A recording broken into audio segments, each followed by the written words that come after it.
رہوں بیٹھا میں اپنا سر جھکا کر، سرور ایسا عطا کر دل بدل دے۔ من يهده الله فلا مضل له ومن يضلل فلا هادي له، وأشهد أن لا إله إلا الله وحده لا شريك له، وأشهد أن سيدنا ونبينا وحبيبنا وشفيعنا وقرة أعيننا محمدا عبده ورسوله صلی اللہ تبارک و تعالی علیہ وعلى آلہ واصحابہ وازواجہ وذریتہ وبارک وسلم تسلیما کثیرا، اما بعد فاعوذ باللہ من الشیطان الرجیم، بسم اللہ الرحمن الرحیم۔ یا ایہا الذین آمنوا علیکم انفسکم، سبحان ربک رب العزت عما یصفون، وسلام علی المرسلین، والحمد للہ رب العالمین۔ اللہم صلی علی سیدنا محمد وعلی آل سیدنا محمد وبارک وسلم۔ ایک مسلمان کے ذمے اللہ تعالیٰ نے کئی سارے کام لگائے ہیں، لیکن ہر کام کی حیثیت الگ ہے۔ کچھ کام ایسے ہیں کہ جس کو کرنا فرض عین ہے، اس کو کیے بغیر چھٹکارا ہی نہیں ہے۔ کچھ کام ایسے ہیں جو فرض کفایہ ہیں، جو کرنا بہت ضروری ہے،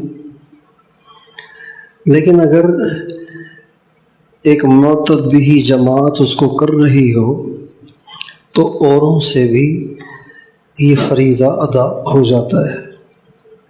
اور کچھ کام وجوب کے درجے میں ہیں، کچھ کام مؤکدات کے درجے میں ہیں، کام ایسے ہیں کہ جس کے بغیر چارہ ہی نہیں ہے، جو کرنا ضروری ہیں، لازمی ہیں۔ ان سے سبک دوشی تبھی ہو سکتی ہے جب انسان اس کی حتی الوسع کوشش کرے۔ ان میں سے ایک، ان فرض عین ذمہ داریوں میں سے ایک اپنی ذات کی اصلاح ہے۔ یہ ایسا فرض عین ہے کہ اگر یہ پورا نہ ہو تو بہت سے فرائض ناقص رہ جائیں گے۔ علم دین پڑھنا پڑھانا فرض ہے، دعوت کا کام کرنا فرض ہے، ختم نبوت کی ترویج اور اشاعت اور اس کے منکرین کا قلع قمع فرض ہے، اقامت دین کے لیے جد و جہد فرض ہے۔ لیکن یہ جو فریضہ ہے نا، ذات کی اصلاح والا، یہ اگر ادا نہ ہو تو یہ تمام فرائض ناقص رہیں گے۔ جب انسان ناقص ہوگا اس کی تدریس ناقص ہوگی، جب انسان ناقص ہوگا اس کی تبلیغ ناقص ہوگی، جب انسان ناقص ہوگا اس کی قربانیاں ناقص ہوں گی، جب انسان ناقص ہوگا اس کی جد و جہد ناقص ہوگی۔ ناقص سے ناقص ہی نکلے گا، ناقص ہی اعمال صادر ہوں گے، ناقص سے کامل اعمال صادر نہیں ہوں گے۔ نبی کریم صلی اللہ علیہ وسلم نے حضرت خالد بن ولید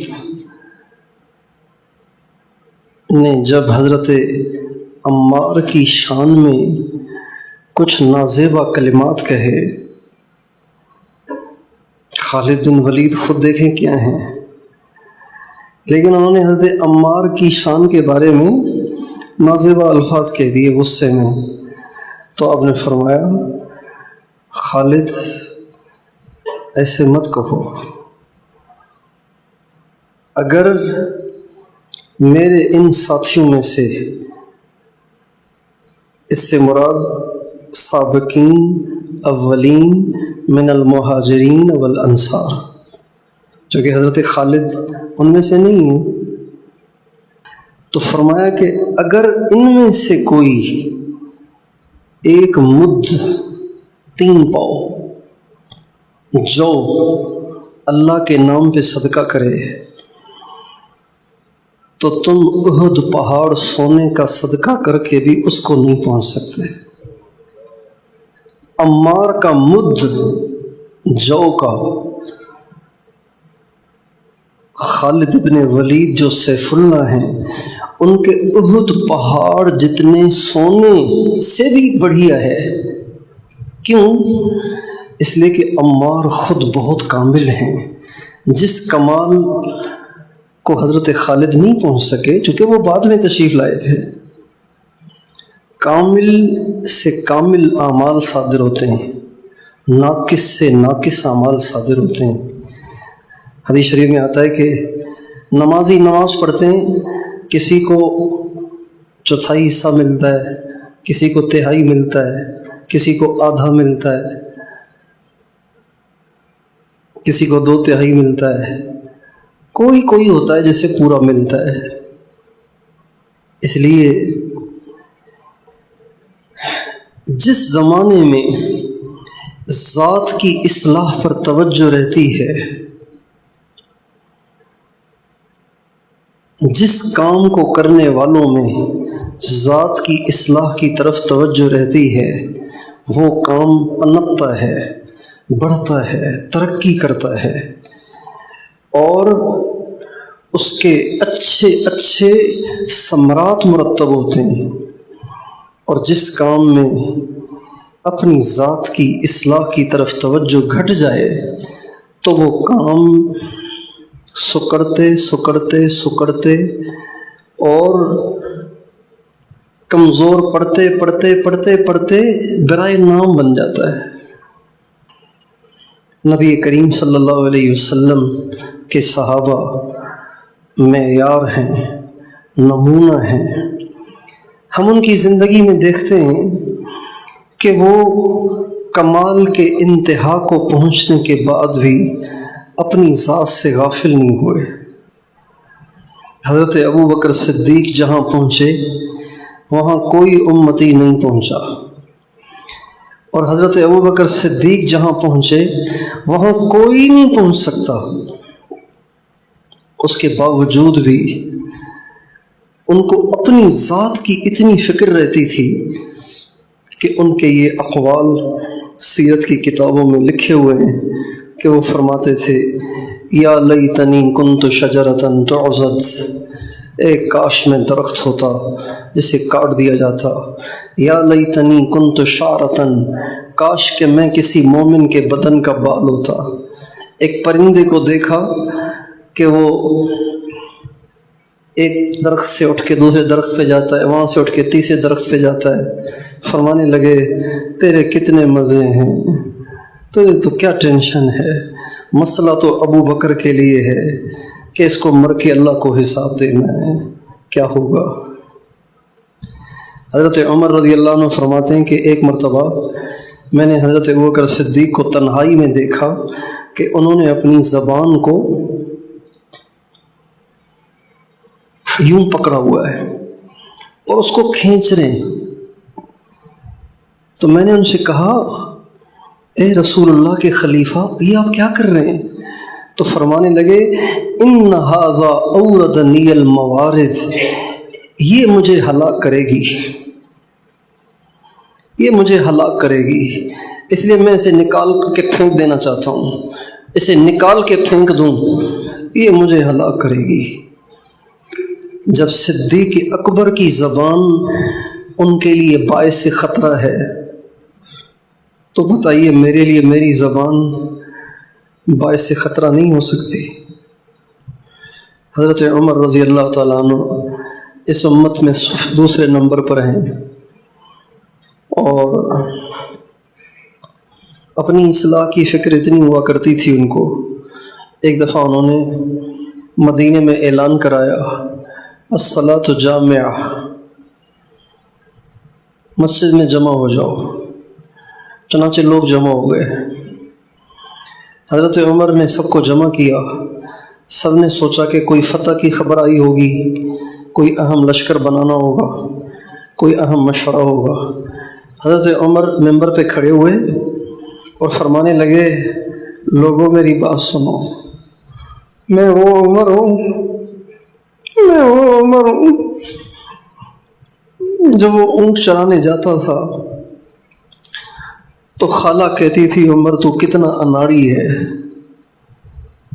اونٹ بھی تجھے چرانا نہیں آتے، تو کس کام کا ہے، تو کتنا اناڑی ہے، تجھے اونٹ بھی چرانا نہیں آتے، تو کس کام کا ہے. لوگوں میں وہی عمر ہوں. یہ کہہ کر ممبر سے نیچے اتر گئے. حضرت عبد الرحمن بن عوف آئے اور آ کے کہا امیر المومنین، یہ سارا مدینہ اکٹھا ہوا تھا، پتہ نہیں کیا اہم بات تھی، یہ کون سی بات کہہ دی آپ نے ممبر پہ. فرمانے لگے میں جب فتوحات کی خبریں سنتا ہوں مجھے ڈر لگتا ہے کہیں میرے دل میں بڑا ہی نہ آ جائے کہ عمر تو بہت بڑا آدمی ہے، اس لیے میں اپنی حقیقت کو اپنے آپ پہ آشکارا کرنے کے لیے یہ بات بار بار کہتا ہوں کہ عمر تجھے تو اونٹ بھی نہیں چلانے آتے تھے، تو اللہ نے تجھے ایسا بنایا ہے. جب انتقال کا وقت آیا تو رو رہے تھے. حضرت علی ان کی خدمت میں حاضر ہوئے. حضرت حسن بھی ان کے ساتھ تھے. تو جب دیکھا کہ رو رہے ہیں تو حضرت علی کو بڑی حیرت ہوئی کہ عمر تو بڑے بہادر آدمی ہیں، وہ کیوں رو رہے ہیں.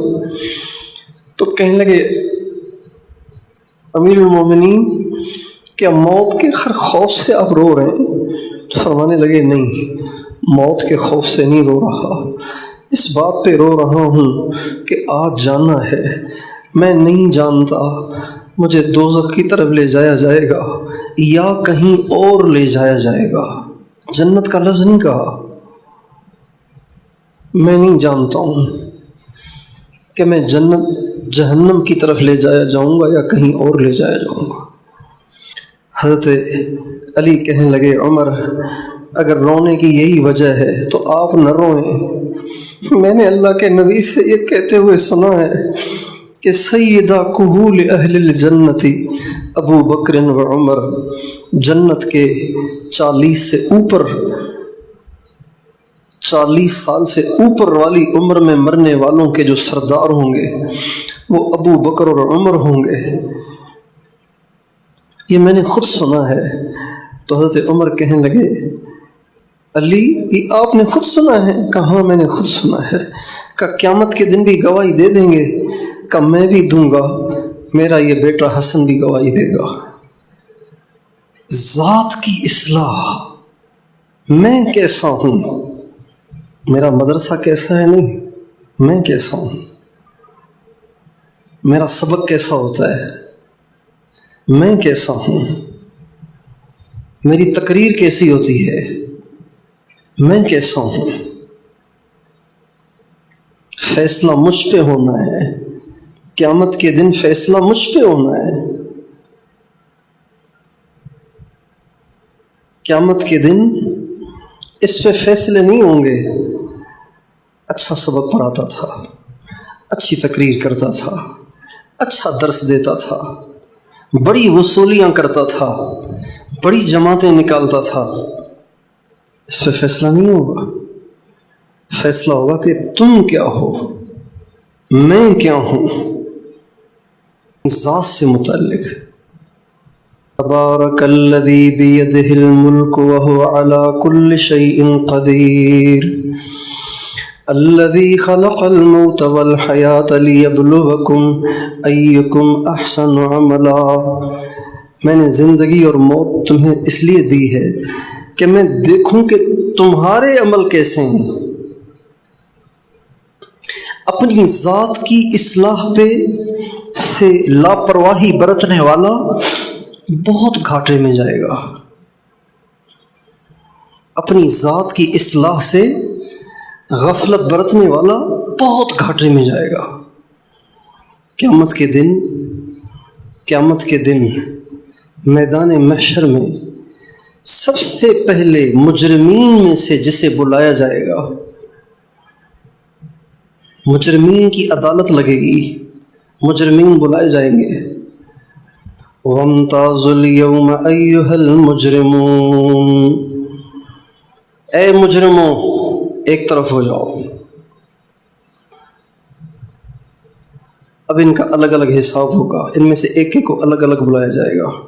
آپ علیہ السلام کا ارشاد ہے کہ قیامت کے دن جو حساب ہوگا نا وہ اجتماعی نہیں ہوگا، انفرادی ہوگا۔ ہم مدرسوں سے وابستہ ہیں، اگر کوئی پوری کلاس غلطی کرے اور استاد ان پہ ناراض ہو تو اس کو برداشت کرنا ان کے لیے آسان ہوتا ہے، اس لیے کہ البلیۃ اذا عمت خفت، ناراضگی سب پر ہے، تقسیم ہو جاتی ہے، ہلکی ہو جاتی ہے، لیکن فرد پر جب فرد کی پیشی ہو اور فرد کو مخاطب کر کے ڈانٹا جائے اور اس کو کان پکڑائے جائیں اور اس کو سزا دی جائے تو یہ مشکل ہوتا ہے۔ اب علیہ السلام کا ارشاد ہے ما منکم من احد، ما منکم من احد، کتنی تاکید ہے اس میں، اور انفرادیت کے لیے نبی کریم صلی اللہ علیہ وسلم نے انفرادیت کے معنی کے اظہار کے لیے اس میں کتنی تاکید پیدا کی ہے۔ احد کو نکرہ لائے، تنوین اس میں تحقیر کی لائے، پھر اس پہ لفظ من کو بھی داخل کیا، یعنی گنجائش ہی نہیں ہے کہ چلو یہ دو چھوٹے چھوٹے ہیں ان دونوں کو اکٹھے کر لو، چاہے چھوٹا ہو چاہے بڑا ہو، حساب تو ایک ایک کا الگ الگ ہوگا، یہ مطلب ہے۔ ما منکم من احد الا سیکلمہ ربہ، کون بات کرے گا؟ سیکلمہ ربہ، حضور بات نہیں کریں گے، فرشتے نہیں کریں گے، اللہ خود کرے گا۔ سیکلمہ ربہ ولیس بینہ وبینہ ترجمان فینظر بین یدیہ، اب جب پوچھ گچھ شروع ہوگی تو پریشانی شروع ہو جائے گی۔ فینظر بین یدیہ فلا یری الا ما قدم وینظر ایمن منہ فلا یری الا ما قدم وینظر اشأم منہ فلا یری الا ما قدم فینظر بین یدیہ فلا یری الا النار تلقاء وجہہ، بس جو کیا ہوگا وہی سامنے ہوگا۔ یہ مجرمین کی الگ عدالت ہوگی۔ اس مجرمین کی عدالت میں سب سے پہلے پیش ہونے والے، سب سے پہلے رسوا ہونے والے، سب سے پہلے بے عزت ہونے والے، سب سے زیادہ بدنامی کا شکار ہونے والے نشئی، شرابی، چرسی، ہیرونچی، سود خور نہیں ہوں گے، عالم ہوگا، شہید ہوگا اور سخی ہوگا۔ کیوں؟ کام تو بہت کیا، ذات کی اصلاح سے لاپرواہ رہے۔ کام بہت کیا، اس نے تو جان دے دی، اس نے ساری زندگی پڑھنے پڑھانے میں لگا دی، اس نے جو آیا سارا ہی لٹا دیا، کام بہت کیا انہوں نے، لیکن ذات کی اصلاح سے یہ غافل رہے، لہٰذا مجرمین میں بھی یہ آگے آگے ہوں گے، اس لیے کہ جاننے والے اور نہ جاننے والے برابر نہیں ہو سکتے۔ قل هل يستوي الذين يعلمون والذين لا يعلمون انما يتذكر اولو الالباب. سمجھدار کو سوچنا چاہیے. اس لیے اللہ تعالیٰ نے اس آیت کا جو پہلا ٹکڑا ہے یہ دین کی محنت کرنے والوں کو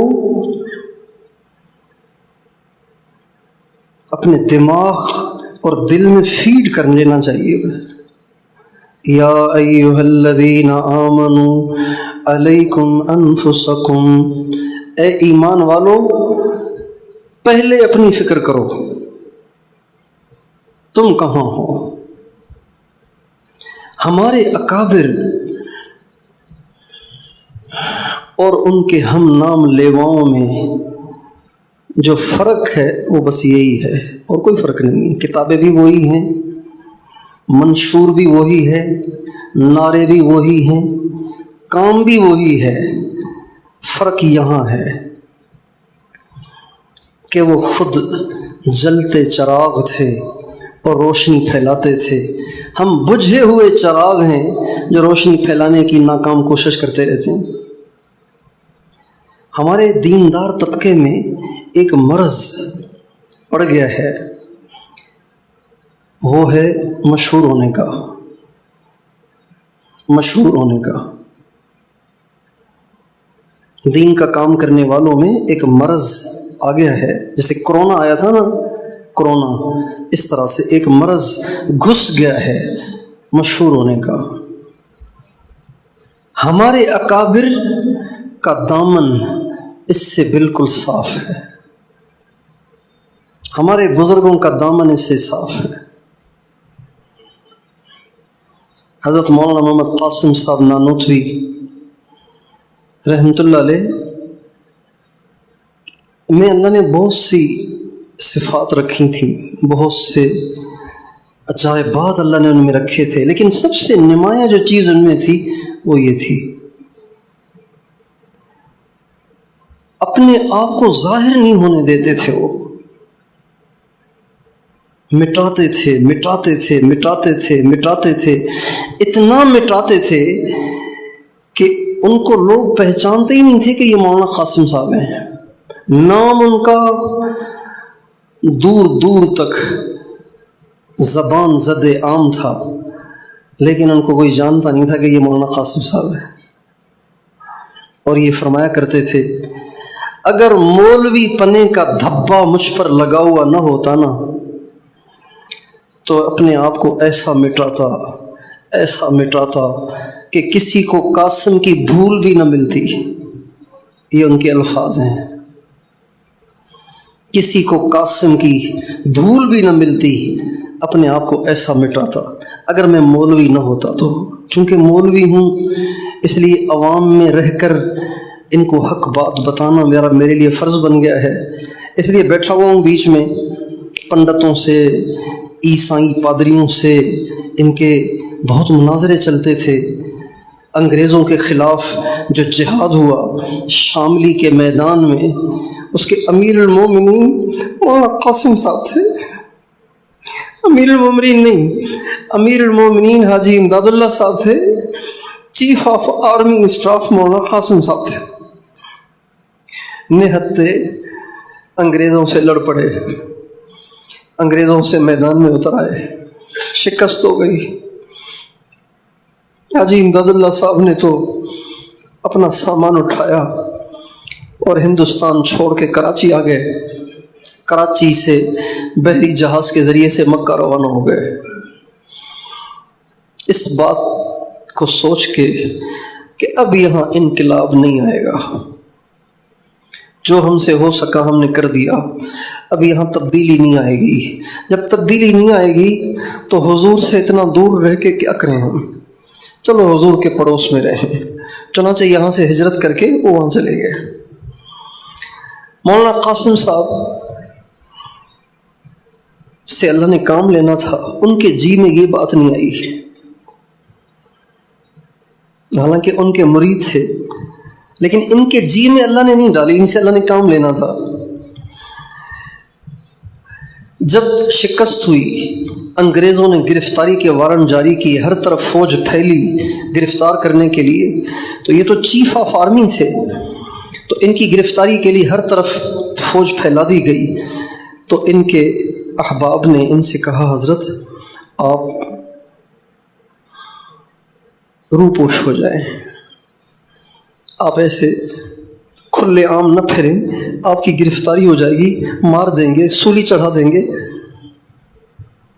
چونکہ ابھی قریب ہی میں ہزاروں علماء کو سولی چڑھایا گیا تھا، ہزاروں علماء کو آگ میں جلایا گیا تھا، ہزاروں علماء کو آگ لگا دی گئی تھی،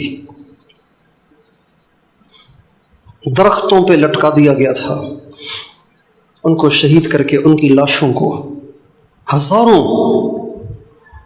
تو ساتھیوں نے کہا حضرت آپ روپوش ہو جائیں۔ جب انہوں نے زیادہ اصرار کیا تو ایک ساتھی کے گھر میں مولانا قاسم صاحب روپوش ہو گئے۔ جب 3 دن پورے ہوئے تو پھر باہر آ گئے، پھر باہر گھوم رہے۔ لوگوں نے کہا حضرت گرفتاری کے وارنٹ جاری ہیں، آپ 3 دن کے بعد پھر باہر نکل آئے۔ تو فرمانے لگے حضور سے صرف 3 دن تک روپوش ہونا ثابت ہے، اس سے زیادہ میں روپوش نہیں رہ سکتا۔ حضور جب مکے سے نکلے تھے مدینے کے لیے تو غار حرا میں صرف 3 دن روپوش ہوئے تھے، 3 دن کے بعد نکل کے مدینے کو چلے تھے۔ میں اب 3 دن سے زیادہ روپوش نہیں ہو سکتا، جس نے گرفتار کرنا ہو مجھے کر لے۔ ہمارے حضرت شیخ الہند مولانا محمود حسن رحمۃ اللہ علیہ، حضرت نانوتوی کے شاگرد رشید، اللہ تعالیٰ نے ان کو بہت علم دیا تھا، بہت علم دیا تھا، اور ہر طرف ان کے علم کے چرچے تھے۔ تو ایک ناموافق عالم جو حضرت سے مسائل میں، یعنی علماء دیوبند سے مسائل میں شدید اختلاف رکھتے تھے، انہوں نے جو ان کے علم کے چرچے سنے تو انہوں نے کہا کہ چلو میں دیکھ کے تو آ جاؤں کیسا آدمی ہے وہ۔ کہتے ہیں کہ ابن حجر، کہتے ہیں کہ گویا ذہبی، کہتے ہیں گویا ابن حجر، کہتے ہیں گویا بیہقی، تو دیکھوں تو صحیح وہ ہے کون۔ چنانچہ وہ ملنے کے لیے آئے حضرت شیخ الہند سے، پوچھتے پاچھتے دروازے پہ پہنچے، دروازہ کھٹکھٹایا تو ایک شخص نکلے، سر پہ ٹوپی بھی نہیں تھی، بنیان پہنا ہوا تھا، نیچے تہ بند تھی۔ تو کہا جی، کہ مولانا محمود حسن سے ملاقات کرنی ہے۔ کہا اچھا آئیے، تشریف لائیے۔ تو بڑے احترام سے ان کو اندر لے کر گئے اور جا کے اندر بٹھایا اور بٹھا کے پانی پیش کیا، اکرام پیش کیا، پھر کھانا لے کر آئے۔ تو وہ کہنے لگے بھائی مجھے ٹائم ہے کم اور میں آیا ہوں صرف زیارت کے لیے، آپ جلدی ملاقات کروا دیں، اگر ملاقات نہیں ہو سکتی تو بتا دیں تاکہ میں جاؤں، مجھے بہت سارے کام ہیں۔ ان کا نہیں، آپ تشریف رکھیں، ملاقات ہو جائے گی۔ پھر کھانا کھلایا، پھر ہاتھ دھلائے، سارے کاموں سے فارغ ہو کے ہاتھ والا پنکھا لے کے آ کے پنکھا جھلنا شروع کر دیا، گرمی کا موسم تھا۔ کہا بھائی مجھے ملاقات کرواؤ، آپ دوبارہ پنکھا لے کے کھڑے ہو گئے۔ تو فرمانے لگے مولانا محمود حسن تو کوئی ہوگا، بندہ محمود حسن حاضر ہے۔ مولانا محمود حسن تو کوئی ہوگا، بندہ محمود حسن حاضر ہے۔ اولئک آبائی فجئنی بمثلہم اذا جمعتنا یا جریر المجامع۔ یہ ہمارے بڑے ہیں، ان میں اور ہم میں بس یہاں فرق ہے کہ ہم ذات کی اصلاح سے غافل ہو گئے، اور وہ ہر وقت اپنی ذات کے لیے فکر مند رہتے تھے، اپنے آپ کو شریعت کا پابند کرنے اور اپنے اندر صفات حمیدہ کو پیدا کرنے کے لیے ہر وقت فکر مند رہتے تھے۔ جب تبلیغ کے کام کی شہرت ہوئی تو مولانا الیاس صاحب رحمۃ اللہ علیہ نے اپنے مقربین کو جمع کیا، علماء، پرانے، میواتی، سب کو جمع کیا اور ان کو جمع کر کے فرمانے لگے بھائی مجھے ایک بہت پریشانی ہے، تم میری اس میں مدد کرو، مجھے ایک بہت بڑی پریشانی ہے، تم اس میں میری مدد کرو۔ کہا کیا؟ فرمانے لگے اب ہر جگہ یہ کہا جانے لگا ہے مولانا الیاس صاحب کی جماعت، مولانا الیاس صاحب کی جماعت، مولانا الیاس صاحب کی جماعت، تم اللہ کے واسطے یہ جملہ لوگوں کی زبانوں سے ہٹواؤ کہ مولانا الیاس صاحب کی جماعت، یہ میری جماعت نہیں ہے، میرا نام نہ آئے۔ میرا نام کیوں آتا ہے؟ میرا نام نہیں آنا چاہیے، اس میں تم میری مدد کرو کہ میرا نام نہ آئے۔ اور اپنے بھتیجے، عمر میں چھوٹے، اپنے شاگرد حضرت شیخ الحدیث قطب الاقطاب مولانا محمد زکریا صاحب رحمۃ اللہ علیہ کو خط لکھا اور فرمایا جماعتوں کا ہر طرف استقبال ہے، ہر طرف ان کی آؤ بھگت ہے، میری بہت شہرت ہو گئی ہے، میں اس وقت تمہاری دعاؤں کا محتاج ہوں، تم اپنی توجہات سے اور اپنی دعاؤں سے میری مدد کرو کہ میرے دل میں بڑائی نہ آ جائے اور میں ہلاک نہ ہو جاؤں۔ اپنے بھتیجے اور اپنے شاگرد، ہمارے مولانا جمشید صاحب ہمارے استاد تھے، تبلیغ کے بڑے بزرگوں میں سے تھے، حضرت مدنی کے شاگرد تھے، حضرت تھانوی کے صحبت یافتہ تھے۔ وہ ایک شعر ہمیں اتنا سناتے تھے کہ ہمیں سمجھ نہیں آتا تھا لیکن یاد ہو گیا، پھر خود انہوں نے بعد میں سمجھایا، دھن رے دھنیے اپنی دھن، پرائی دھنی کا پاپ نپن، تیری روئی میں چار بنولے، سب سے پہلے ان کو چن۔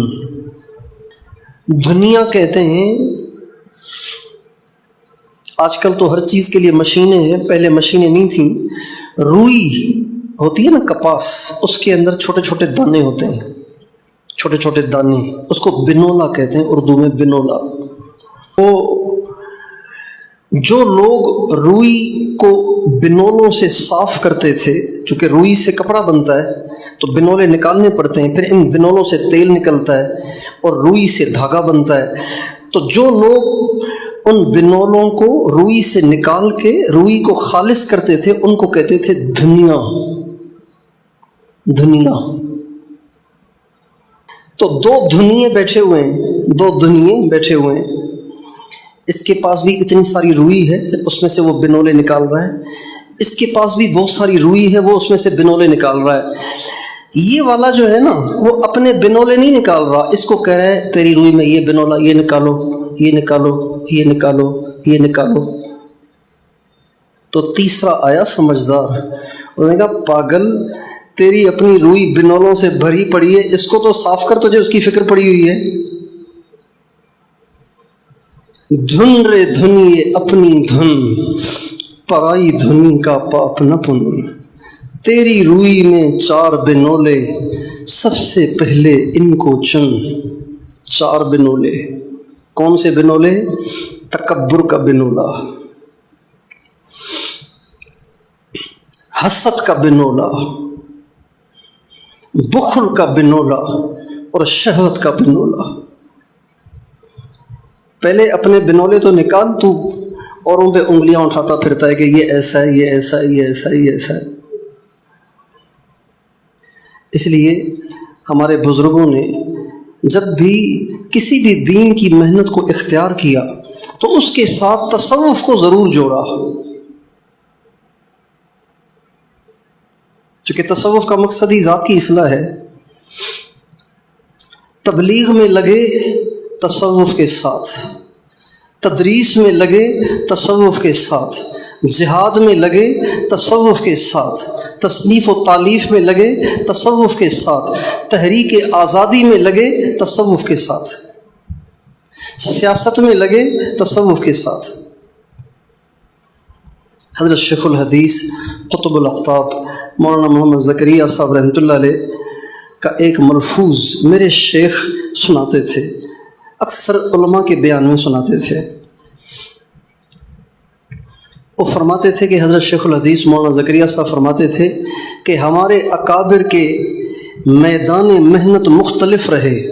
کسی نے ساری زندگی تدریس اور حدیث پڑھانے میں لگائی، کسی نے ساری زندگی جہاد میں لگائی، کسی نے ساری زندگی فرق باطلہ کو کچلنے اور اس کا رد کرنے میں لگائی، کسی نے ساری زندگی تبلیغ میں لگائی، کسی نے ساری زندگی اقامت دین کے لیے تحریک آزادی میں لگائی، لیکن ایک چیز ان سب میں قدر مشترک تھی اور وہ تصوف تھا۔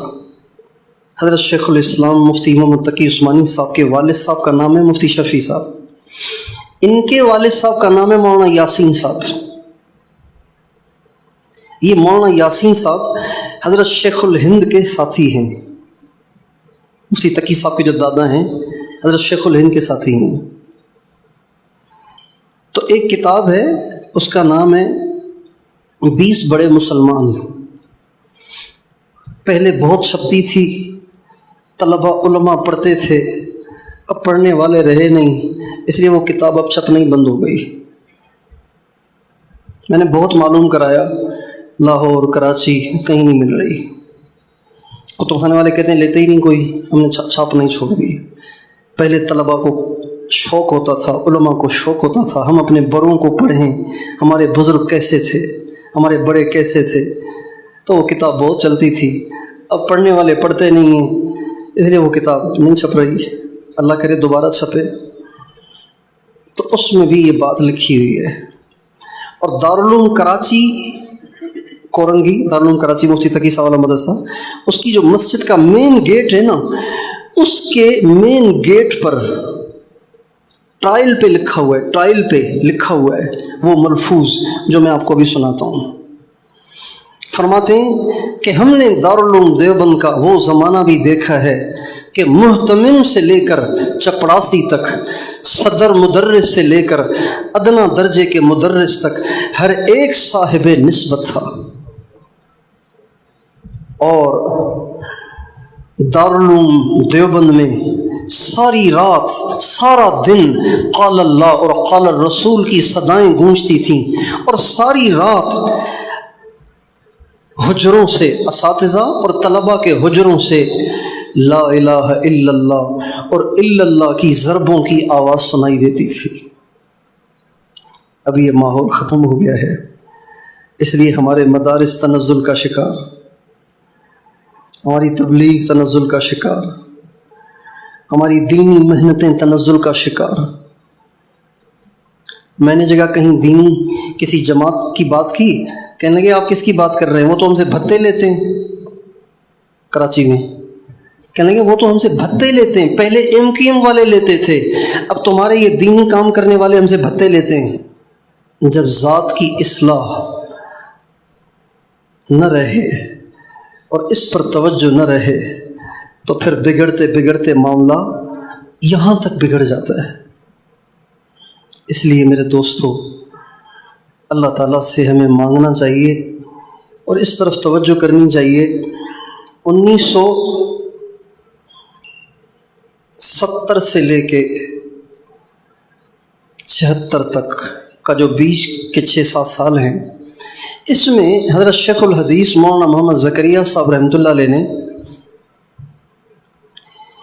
حضرت مفتی شفیع صاحب کو اور علامہ محمد یوسف بن نوری رحمۃ اللہ علیہ کو مسلسل خطوط لکھے، چونکہ یہ وہ زمانہ تھا کہ بڑوں میں سے صرف حضرت شیخ الحدیث مولانا زکریا صاحب رہ گئے تھے، باقی سارے بڑے چلے گئے تھے۔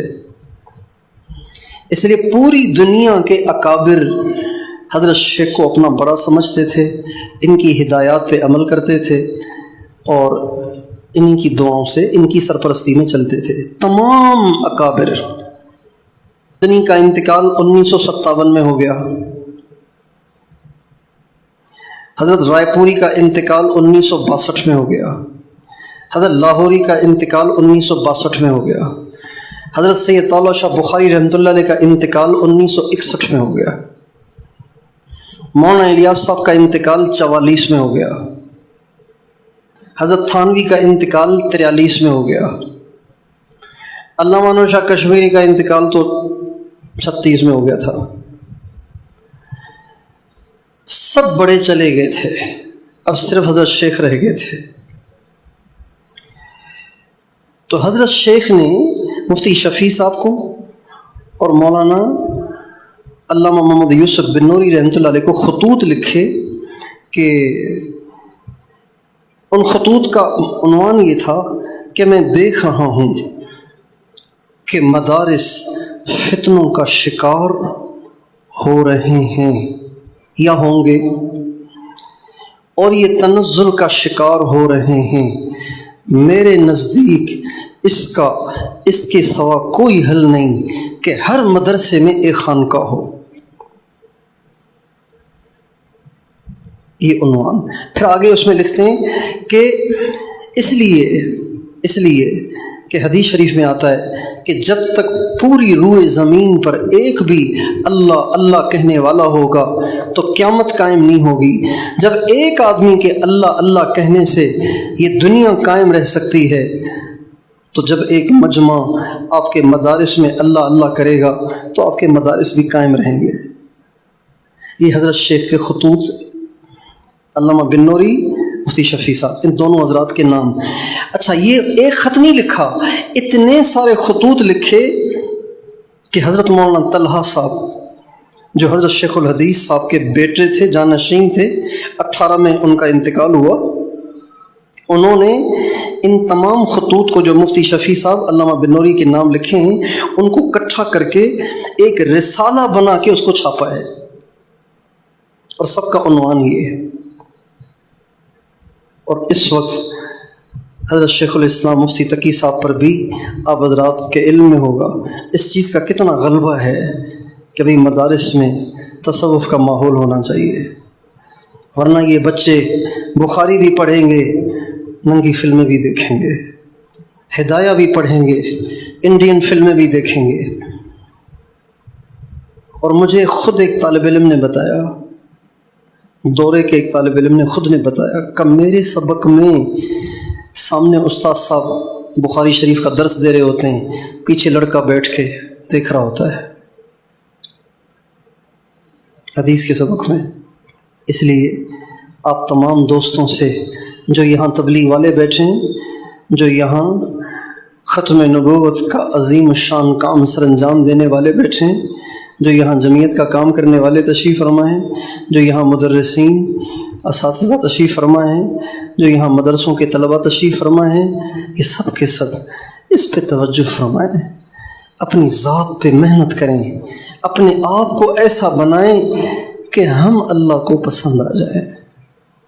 ایسے نبی بھی تو ہوں گے نا جن کے ساتھ کوئی نہیں ہوگا، قیامت کے دن ایسے نبی بھی ہوں گے جن کے ساتھ ایک بھی امتی نہیں ہوگا، لیکن وہ کامیاب ہوں گے۔ اس لیے حضرت امام ربانی مجدد الف ثانی رحمۃ اللہ علیہ کو خط لکھا ان کے ایک مرید نے، اور اس سے پہلے حضرت نے اس کو خط لکھا تھا، بھائی اتنے عرصے سے تمہارے احوال ہی نہیں آئے، اپنے احوال تو سناؤ۔ انہوں نے خط لکھا کہ جی ماشاءاللہ اتنے عرصے میں اتنے طلباء نے مجھ سے حدیث پڑھ لی، اتنی جگہ درس ہوتا ہے اور یہ ہوتا ہے اور وہ ہوتا ہے، جو دین کی محنتیں تھیں وہ ساری کارگزاری لکھی۔ امام ربانی نے اس کے جواب میں لکھا، مولانا یہ تو سب اوروں کے لیے ہے، مجھے وہ لکھو جو اپنی ذات کے لیے کرتے ہو، تو اوروں کے لیے کر رہے ہو۔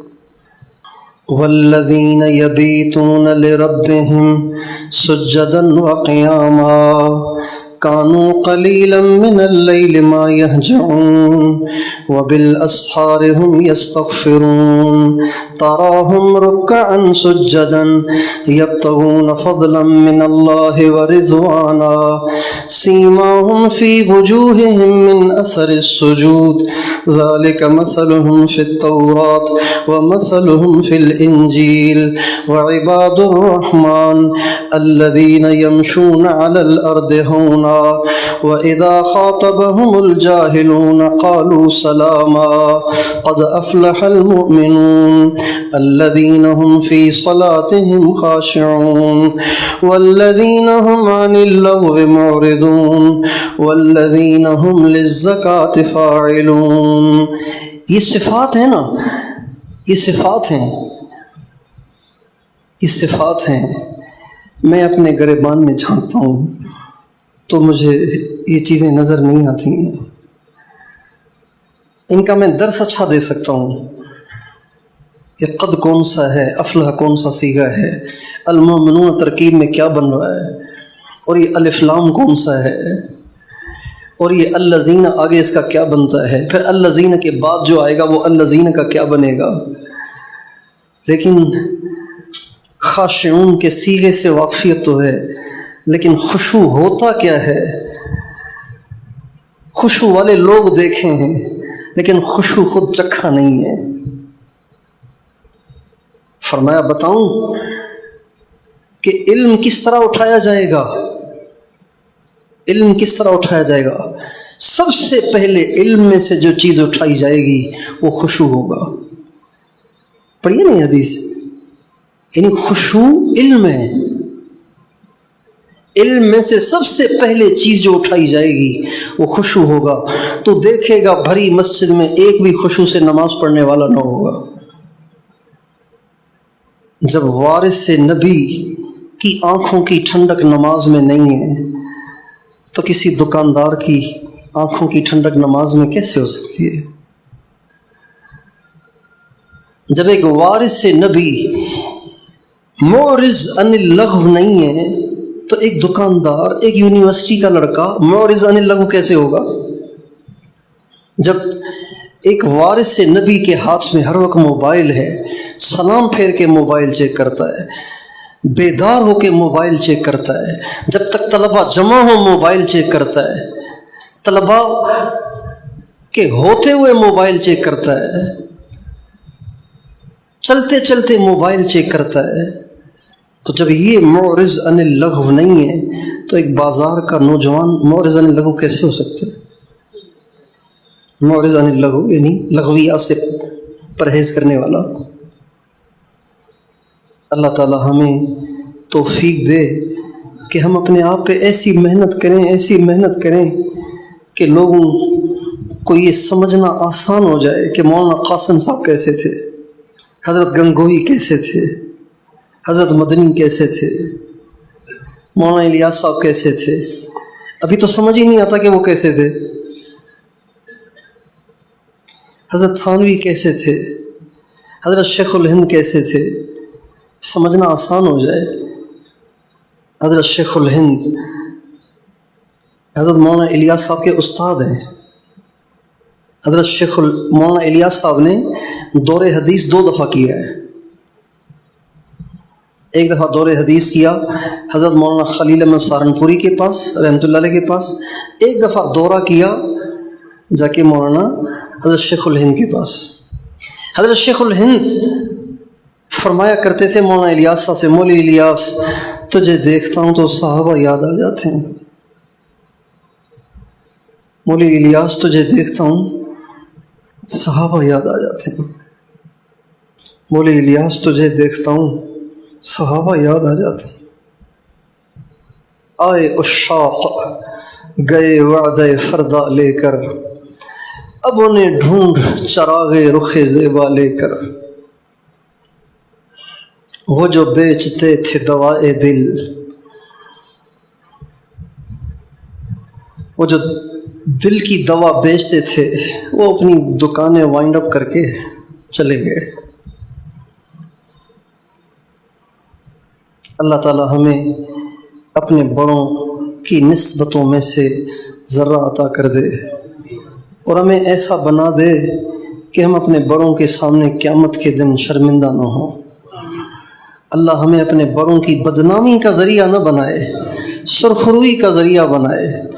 ہاں بے شک مولانا قاسم کے ماننے والے ایسے ہی ہونے چاہیے، ہاں بے شک شیخ الہند کے ماننے والے ایسے ہی ہونے چاہیے، ہاں بے شک حضرت تھانوی، حضرت مدنی کے قافلے کے لوگ ایسے ہی ہونے چاہیے، ہاں بے شک مولانا الیاس صاحب، مولانا زکریا صاحب کے چاہنے والے ایسے ہی ہونے چاہیے۔ اللہ ہمیں ایسا بنا دے۔ لیکن دوستو یہ دعا ہے، اس کے ساتھ دوا ہے، اور دوا کیا ہے؟ وہ دوا اہل اللہ کی صحبت ہے۔ ان سب کو کسی نے بنایا تھا، یہ خود نہیں بنے تھے، ان سب کو کسی نے بنایا تھا۔ ہمارے بزرگ تھے حضرت مرشد عالم خواجہ غلام حبیب صاحب رحمۃ اللہ علیہ، فرمانے لگے کہ بیت اللہ شریف میں میری ملاقات ہوئی حضرت قاری طیب صاحب سے، حضرت نانوتوی کے پوتے، دارالعلوم دیوبند کے محتمم، ان سے ملاقات ہوئی تو ان کا چہرہ اتنا نورانی تھا، حضرت مرشد عالم کا چہرہ مشہور تھا، نورانی چہرہ مشہور تھا ان کا، لیکن حضرت فرماتے ہیں ان کا جو میں نے چہرہ دیکھا تو اتنا نورانی کہ میں حیران ہو گیا۔ کہنے لگے، میں ان کے پاس بیٹھا، میں نے عرض کیا حضرت یہ ایسا چہرہ آپ نے کیسے بنایا ہے؟ تو فرمانے لگے، میں نے نہیں بنایا، میرے شیخ نے بنایا ہے، یعنی حضرت تھانوی نے بنایا ہے، ان کے شیخ حضرت تھانوی تھے، میں نے نہیں بنایا، میرے شیخ نے بنایا ہے۔ یہاں اگر تبلیغ والے پرانے ساتھی بیٹھے ہیں تو ہمارے حضرت حاجی عبدالوہاب صاحب، ان کی آواز تھوڑی سی ایسی تھی کہ سمجھ نہیں آتی تھی سب کو، ان کا بیان سمجھ میں نہیں آتا تھا، لیکن ان کے پاس بیٹھنے والا درد اپنے سینے میں صاف محسوس کرتا تھا، جب اٹھتا تھا تو بے چین ہو کے اٹھتا تھا، امت کا غم لے کے اٹھتا تھا، دین کا درد لے کے اٹھتا تھا ان کے پاس سے جب اٹھتا تھا تو میں نے ان سے ایک دفعہ کہا،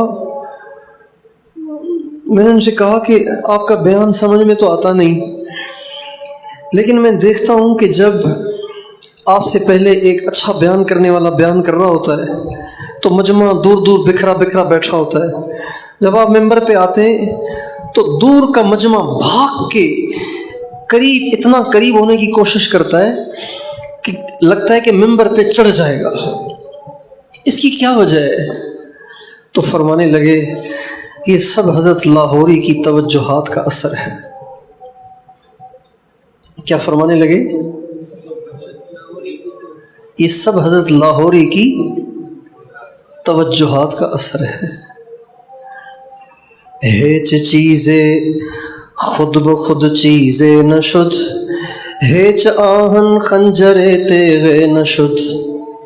مولانا روم، کوئی چیز خود بخود چیز نہیں بنتی، کوئی لوہا خود بخود خنجر کی شکل میں نہیں بن جاتا، تلوار کی شکل میں نہیں بن جاتا۔ ہیچ چیزیں خود بخود چیزیں نشد، ہیچ آہن خنجر تیغ نشد۔ مولوی ہرگز نشد مولا روم، تا غلام شمس تبریز نشد۔ فرماتے ہیں میں تو ایک ادارے کا مدرس تھا، میری تو کوئی حیثیت نہیں تھی، لیکن شمس تبریز کی صحبت نے مجھے مولائے روم بنا دیا۔ یہ دعا ہے، وہ دعا ہے، یہ دعا ہے۔ اللہ تعالی ہمیں دعا کی بھی توفیق دے، دعا کی بھی توفیق دے، اور یہ چیز اسی طرح ملنے کی سنت چلی آ رہی ہے، یہ سنت اللہ اسی طرح جاری ہے کہ یہ نور سینوں سے سینوں میں ٹرانسفر ہوتا ہے، سینوں سے سینوں میں، دیواروں سے سینوں میں نہیں۔ کاغذات سے سینوں میں نہیں، سینوں سے سینوں میں آتا ہے۔ سنت اللہ ایسے ہی جاری ہے، عہد نبوت سے لے کے آج تک یہ سنت اللہ ایسے ہی جاری ہے۔ اللہ تعالیٰ ہمیں بھی اپنی اصلاح کی فکر دے دے اور اپنے آپ پہ محنت کرنے کی توفیق عطا فرمائے، اور اس حال میں ہم دنیا سے جائیں کہ جب جائیں تو اللہ بھی دیکھ کے ہمیں خوش ہو جائے، اور حضور سے بھی مل کے ہمیں شرمندگی نہ ہو، ہماری گردن جھکی ہوئی نہ ہو، بلکہ حضور بھی دیکھ کے ہمیں خوش ہوں۔ مولانا الیاس، آخری واقعہ سن لیجئے۔ مولانا الیاس صاحب رحمۃ اللہ علیہ کے والد صاحب کا نام تھا مولانا اسماعیل صاحب، عالم تھے۔ ان کا کام پتہ ہے کیا تھا؟ ان کا کام یہ تھا کہ یہ میواتیوں سے کہتے تھے کہ تم کتنی مزدوری کماتے ہو، مزدوری کرتے ہو، کتنے پیسے ملتے؟ کہا اتنے۔ کہا تم یہ پیسے میرے سے لے لو، مجھ سے قرآن پڑھ لو۔ یہ کام تھا، انہوں پوری زندگی یہ کام کیا، انہوں نے تدریس نہیں کی، پوری زندگی یہ کام۔ میواتیوں کے پاس جاتے، ان سے کہتے کتنا کما لوگے؟ اتنا۔ تم یہ پیسے میرے سے لے لو، آج کا دن مجھے دے دو، کلمہ سیکھ لو، فاتحہ سیکھ لو، نماز سیکھ لو۔ روزانہ کئی ایسے لوگوں کو لاتے، شام کو ان کی اجرت دیتے، اور شام تک کسی کو کلمہ سکھا دیتے، کسی کو فاتحہ سکھا دیتے، کسی کو کچھ سکھا دیتے، کسی کو کچھ سکھا دیتے۔ پوری زندگی یہ کیا۔ اس لیے مولانا الیاس صاحب نے میواتیوں سے کام شروع کیا، وہ اس وجہ سے میواتی مولانا اسماعیل صاحب کے دیوانے ہو گئے تھے، اور یہ مشہور تھے میواتیوں کے پیر کے نام سے۔ میواتیوں کے پیر، کوئی شہرت نہیں ہوئی، کوئی بڑا دارالعلوم قائم نہیں کیا، بس یہ کام کرتے تھے۔ جب انتقال ہوا تو بہت بڑی دنیا جنازے میں آئی تھی، تو جب زیادہ لوگ آ گئے تو جنازے کو قبر تک لے جانے میں دیر ہوئی، بانس باندھے گئے، ہر آدمی کندھا دینا چاہتا تھا۔ تو اس زمانے میں ایک صاحب کشف، صاحب ادراک بزرگ تھے، یہ مولانا زکریا صاحب نے لکھا ہے اپنی کتاب میں۔ ان بزرگ کو مولانا اسماعیل صاحب کی زیارت ہوئی، اور فرمایا بھائی میرے ورثاء سے کہو مجھے جلدی سے قبر تک پہنچاؤ، دیر نہ کرو، اس لیے کہ حضور اور صحابہ قبر پہ میرا انتظار کر رہے ہیں۔ مجھے شرم آ رہی ہے، مجھے شرم آ رہی ہے کہ حضور صحابہ انتظار کر رہے ہیں اور تم مجھے لے جانے میں تاخیر کر رہے ہو، جلدی لے چلو، حضور کو انتظار کی زحمت کرنی پڑ رہی ہے۔ یہ ہے موت، کتنی اچھی موت ہے یہ، حضور لینے آئے ہوئے ہیں۔ یا ایتھا النفس المطمئنہ ارجعی الی ربک راضیۃ مرضیہ فادخلی فی عبادی وادخلی جنتی۔ اللہ یہ ہم سب کو سنوائے دنیا سے جاتے وقت۔ حضرت عبداللہ ابن عباس کے جب انتقال کا وقت ہوا، ان کا جنازہ قبر پہ لایا گیا تو ایک پرچی آسمان سے اڑتی ہوئی گری اور آ کے ان کے جنازے کے اوپر گر گئی۔ اس پرچی پہ لکھا ہوا تھا یا ایتھا النفس المطمئنہ ارجعی الی ربک راضیۃ مرضیہ فادخلی فی عبادی وادخلی جنتی۔ وآخر دعوانا ان الحمد للہ رب العالمین۔